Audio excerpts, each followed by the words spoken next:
outside perspective too. And I want to ask you one last thing. I don't want to take too much of your time. I know you're busy and you got monitors coming like crazy. So I want to talk about Fame Ladies and kind of how they started and what the story kind of was for those who don't know, and the importance of having like a docs team and people who were really driving the project behind the scenes.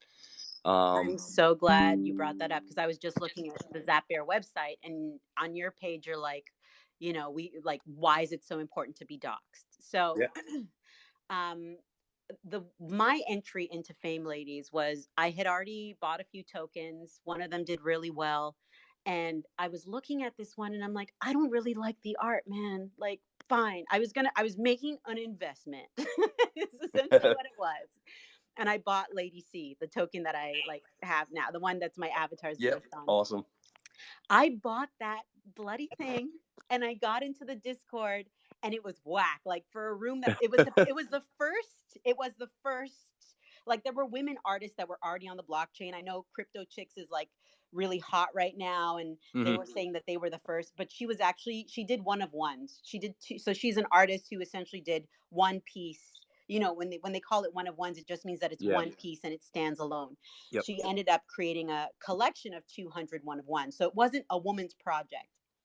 Fame Lady Squad came out as like the first all female led, all female like PFP. Like there's only women PFP. And we're doing this for the girls. And so I was like, fine, I'm going to invest in this woman's project. And by You then it sound was like already, Gary. yeah, it was already up and running. Like I wasn't minting or anything. I was Yeah. totally buying on secondary. And I get into the Discord. I'm already annoyed. They had these stupid crowns that came out. Mine didn't even match my woman, and people had already swooped up all of them. And like the very next day, I get on again, and I'm already livid because I don't like that I bought it. And there's who we now know as Board Becky. She's like, okay, guys, if they shut the whole thing down, I've already made another Discord server. It's called Phoenix Ladies. We'll meet up in there. I'm like, what is going on? What is going on? And so what had happened was there was another project that was coming out called Queenship, and it was Black women. It was an all female, Black led PFP project. And people were like, something's real sus about this. Something about this just isn't working. And I think it was Faith Love, who's on Twitter right now. She had like, I think it was her. I don't want to be incorrect, but she had this last minute, like, if they were, they would say this, something's really up about this. Da, da, da. And it's 2020, like, what? No, it was 2021, but we had just come off of 2020, like Yeah. Black Lives Matter. And people are like, if they were legit docs, like, show yourself, show yourself.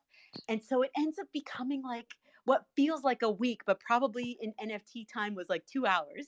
They That have sounds about right. these guys haven't. First of all, it was a team I think of 4 Black women, and they had their fake little PFPs. Right now, if you look up either Royals on OpenSea or Queenship, you'll see what it looked like pre-mint, and you'll see the tokens post-mint as well, like what would have Okay. been reveal. And these guys were using the PFPs, and it was all like Black women who were educated, like they had their college diploma, had things like glasses, all sorts of stuff.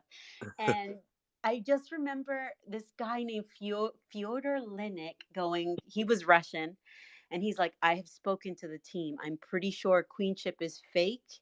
And they're also tied to Unicorn Club GG, Cyber Girls Club, M Planets. The dude listed off like 10 or 12 projects Oh my god. that were being like, and then I've been going back because of course I love a story. I've been going back, and at least 3 of the projects that I was looking at were going to be minted on the same day. Like Crazy. these guys, they made 1.5 million off of Fame Ladies before they left us with nothing, and we've been scrounging to make that project work. But Which is they were awesome, like, by the way. thank you. Really proud of it. But they like, and then these guys, again, going back to their history, they started minting projects in February. And what happened was he was a dev and he started looking into business and marketing. He loved Elon Musk and he wanted to do his own startup. But these guys just took the NFT community for such a spin that after that people were like, you have to dox. And then not only Yeah. were they like, you have to dox, World of Women had come out by then. World of Women actually owned Lady 295 and 296 before they gave them up because of the whole thing. But after the after Fame Lady Squad had happened, and now everybody, like, you'd be really lucky if you can actually get through a mint of a project. Although I think you could now that there's so many, Yeah. but you couldn't get through a project without doxing after that. And then women-led projects just became such a focus. So it's so crazy now to see like all these women projects, knowing that the trend really took off because of three Russian dudes Oh who God. tried to pull like the biggest rug in NFT history, I think. That But is very decentralized for you. well, that was it, right? Like that was one of the things that killed, because before that you could have mint anonymously and people would have respected it because it's part of Yeah. the decentralized thing. They would be like, yeah, man. But it's because they purposefully, they had minted a project called NFT Idols, and they even did a project on the Binance blockchain, and they just didn't do well. And that's when they went, screw this, we're going to play the under marginalized, we're going to be women. And then shrug everybody. Yeah, and that's how, like, and that's how I guess things, that's how you start to make the argument for centralization, right? Like Correct. I you was do just those, going to say that's why people get turned off by NFTs. exactly, but you kind of do all those things until you massage it back into full Yep. That's pretty centralization. funny. Yeah, I mean, Yeah. it really is awesome what everyone at Fame Ladies really did to kind of bring that project back together after the Russian situation. But it just really just that I would say more or less plays to what NFTs are in the sense that it's community. Like you were saying earlier, a lot of the people that I've met in the digital world, they're the best people that I know. The communities that get behind a lot of these projects. So, when you're able to get behind a project that actually rugged and bring it back from the dead, that's pretty impressive. I Yeah, and know I know a couple of my crypto buddies who are listening would love to get back a couple rugs. it was just like the community, and I gotta say, like, NFT Ignition, who's practically an icon in this space, and Board Becky, who's become one, they really stood by, and like, and also Data and Chris, like there's a lot of members of the project who, we don't sleep, like, as you know, like we're just grinding to somehow Yeah. create value when we don't even have the funds to start. Like there's no, you can't like hire management to help you out with that stuff or make those connections when you don't have Yep. the funds. So you just gotta figure out how to create value where there isn't any at the moment. But yeah, it's been a really great ride, to be honest. It's been a trial by fire and a steep learning curve on a lot of things, so Yeah. it's been good.